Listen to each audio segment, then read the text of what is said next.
Breaking news చూస్తున్నాం. BRS కు ఇవాళ మరో షాక్ తగలనుందా? బీఆర్ఎస్ ను మరో ఎమ్మెల్యే ఎమ్మెల్సీ వీడనున్నారా? బీఆర్ఎస్ ను వీడి కాంగ్రెస్ లో చేరనున్నారా? హస్తం పార్టీలో చేరికలు ఊపందుకున్నాయా అంటే తాజా పరిణామాలు చూస్తుంటే అవుననే సమాధానం వినిపిస్తోంది. ఇవాల్టి నుంచి జిల్లాల పర్యటనలను శ్రీకారం చుట్టారు సీఎం రేవంత్ రెడ్డి. సొంత జిల్లా మహబూబ్ నగర్ నుంచే ప్రారంభించనున్నారు.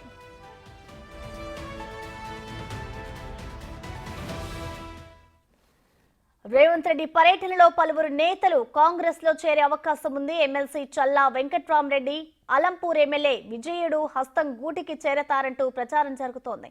ఆ ప్రచారానికి బలం చేకూరుస్తూ నిన్న సీఎం రేవంత్ రెడ్డిని బీఆర్ఎస్ ఎమ్మెల్సీ చల్లా కలవడం ప్రాధాన్యం సంతరించుకుంది.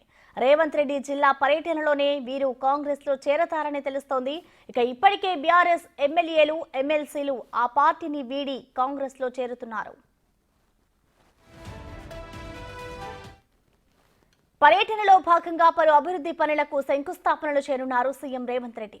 ఆ తర్వాత కలెక్టరేట్లో పూర్వ మహబూబ్ నగర్ జిల్లాకు చెందిన కలెక్టర్లు, ఉన్నతాధికారులు, ఎంపీలు, ఎమ్మెల్యేలతో జరిగే సమావేశంలో పాల్గొంటారు. ఇక తర్వాత ఉమ్మడి జిల్లా పార్టీ నాయకులు, ప్రజాప్రతినిధులు, మాజీ ప్రజాప్రతినిధులతో భేటీ అవుతారు. పాలమూరు రంగారెడ్డి సహా పెండింగ్ ప్రాజెక్టులు పూర్తి, విద్య, వైద్యం, పర్యాటకం, మహిళా సాధికారిత సహా ఇతర అంశాలు ప్రధాన ఎజెండాగా సమీక్ష చేయనున్నారు సీఎం రేవంత్ రెడ్డి.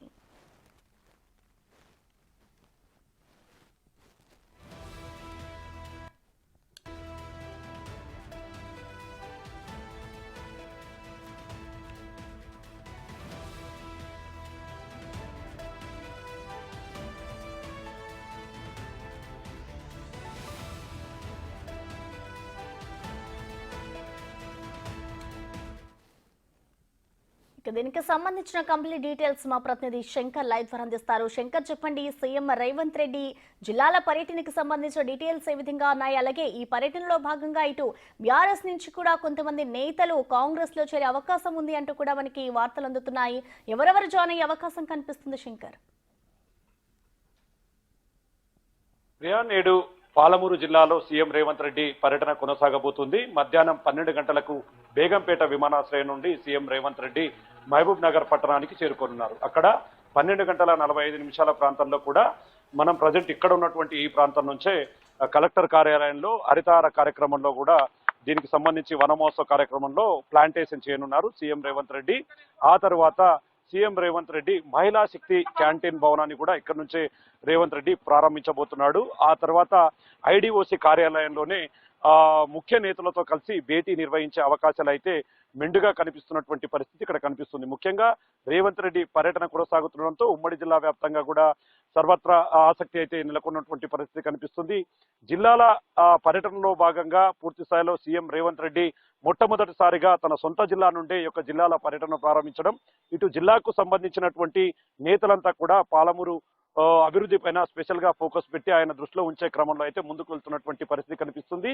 ముఖ్యంగా ఉమ్మడి పాలమూరు జిల్లాకు సంబంధించినటువంటి పాలమూరు రంగారెడ్డి ఎత్తిపోతల పథకం, అదేవిధంగా పెండింగ్ పనులకు సంబంధించినటువంటి పలు అంశాలపైన కూడా పూర్తి స్థాయిలో చర్చించే అవకాశాలు అయితే ఇక్కడ ప్రధానంగా కనిపిస్తున్నాయి. ఇక ఓవరాల్ గా పాలమూరు రంగారెడ్డి ఎత్తిపోతల పథకానికి సంబంధించి 35,000 కోట్ల ప్రాజెక్టు నుండి పూర్తి స్థాయిలో దాన్ని 55,000 కోట్ల ప్రాజెక్టుగా కూడా దీన్ని అంచనాను పెంచినటువంటి పరిస్థితి కనిపిస్తుంది. దీంతో ముఖ్యంగా ఇప్పుడు పాలమూరు రంగారెడ్డి ఎత్తిపోతల పథకానికి సంబంధించినటువంటి ఉదండాపూర్ రిజర్వాయర్ కావచ్చు, అదేవిధంగా షాద్నగర్ పట్టణానికి సంబంధించి లక్ష్మీదేవిపల్లి రిజర్వాయర్ కు సంబంధించినటువంటి పలు కీలక అంశాలను అయితే దీంట్లో చర్చించే అవకాశాలు కనిపిస్తున్నాయి. ఇక మేజర్ గా కొడంగల్ కు సంబంధించి నారాయణపేట కొడంగల్ ఎత్తిపోతల పథకానికి సంబంధించినటువంటి ప్రాజెక్టుల పనులకు, అదేవిధంగా వాటికి సంబంధించి నిధులను ఏ విధంగా మనం తీసుకురావాలి, ఏ విధంగా కేటాయించాలి, ఎలా అభివృద్ధి చేయాలనే క్రమంలో కూడా సీఎం రేవంత్ రెడ్డి పర్యటన అయితే కొనసాగబోతుంది.